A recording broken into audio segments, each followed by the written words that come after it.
Hey folks, welcome back. This is a small celebration video, but also a really interesting one because I'm going to call out the media for basically chatting a lot of rubbish about EVs just to get your clicks. If you're new to the channel, I'm Ben Alexander and I make EV news videos every day, so please consider subscribing and also press the little bit at the side to turn on notifications at the same time so that YouTube will show you my videos when I publish them. So Volvo have been selling heaps of their new EVs lately, and those of you that know will have seen in one or maybe two of my recent videos talking about Volvo and how well their sales have been going, and kind of explaining why, especially the new EX30.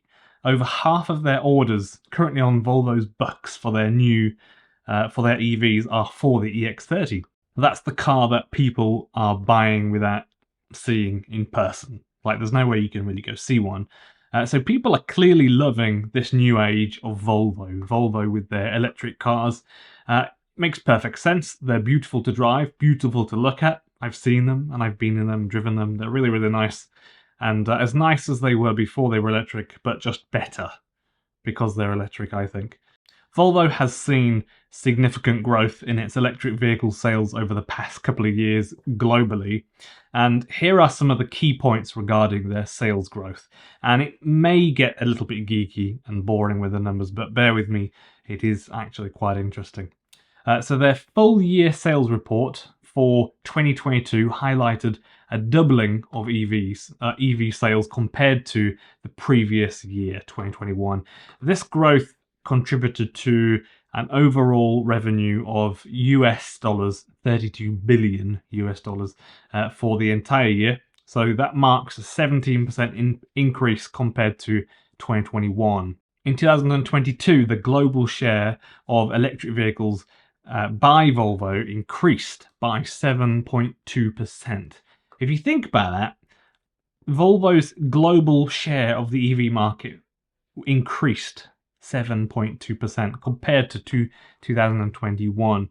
That's quite astonishing. So the total number of Volvo cars sold in 2022 was 615,121 cars, with I think it was about 14 or 15% of those being fully EVs, and then the rest were hybrids, because the hybrids have been really popular. Volvo's recharge models, which include both battery electric vehicles and the hybrids, accounted for 27.4% in total of their sales. So we can see that Volvo have some really promising data to reflect on. They've got this data, they know it.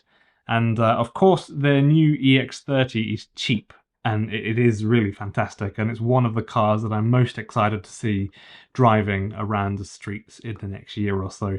So if you've seen the latest flurry of media outlets literally just doing their rounds trying to get you to click on their stuff as EV enthusiasts, or as maybe just people that are interested in cars or EVs, EV news generally, they just literally want you to click on any old tripe they can write up. It's been said by, I think, Andrew Till said something like that recently, and it is true. They are just writing anything because they know that you're interested in it, and they know that you're keen to see anything controversial, and that's kind of what I think they think, you know. But they don't respect your time, so that's my bug at the minute with this. So you will have noticed there's a distinct lack of any data, let alone analytical data in these write-ups. It's the new angle, I would say, for October 2023, and probably the next month. But next month it'll be something else, and they will just want you to click on anything they want to say next month, I think. So in a way, you can argue that maybe I'm a part of that. However, one of my main goals with my channel is to actually use highly evidenced data, like I said before, from credible sources or credible perspectives from credible people when I talk about stuff, so that I'm kind of different in this way. And I want to actually be of value to you for giving me your time. And it's incredibly kind of you to be watching even right now and giving me some of your time, which as a YouTuber is very concerning. So just how much time my videos, and I'm not a massive YouTuber, how much my time takes up. So if you imagine this video gets 1,000 views, and on average, people might say watch 2 minutes or 3 minutes.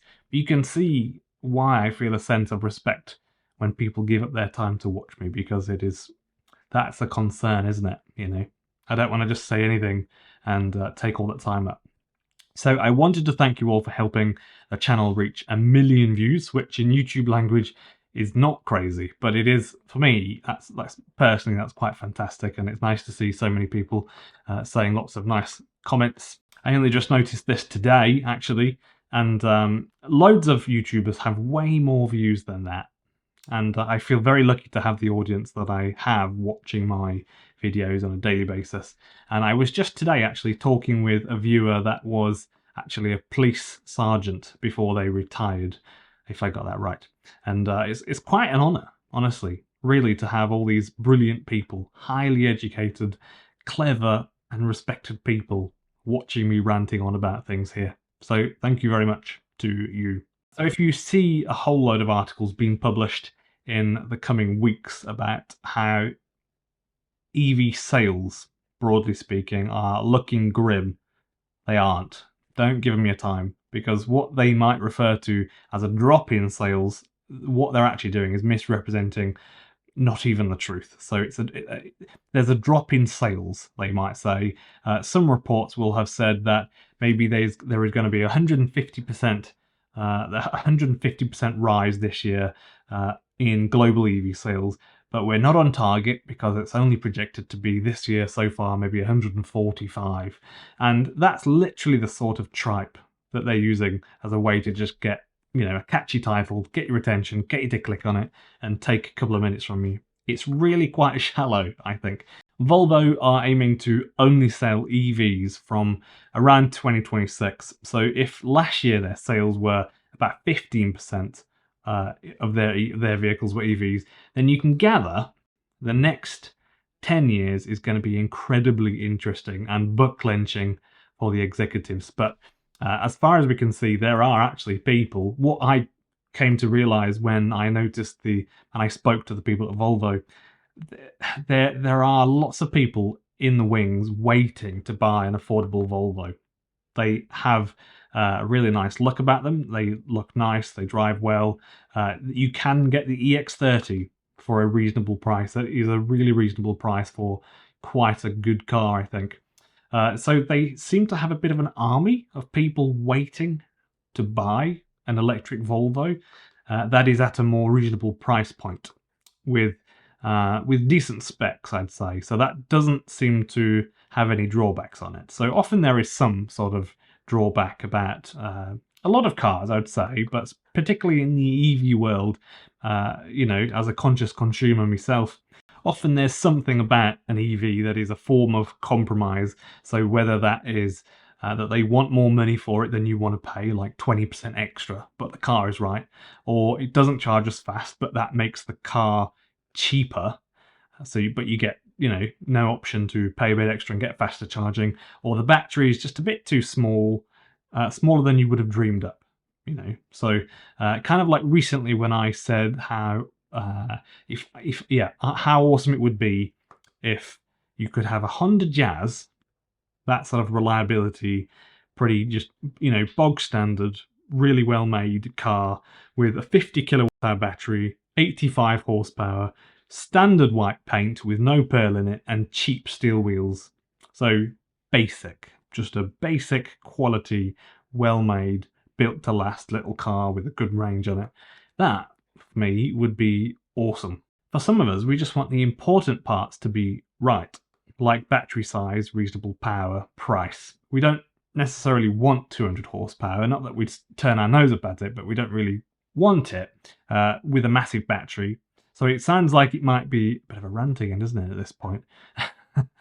So I hope this was a little interesting to you. Let me know what you think in the comments, and apologies for ranting.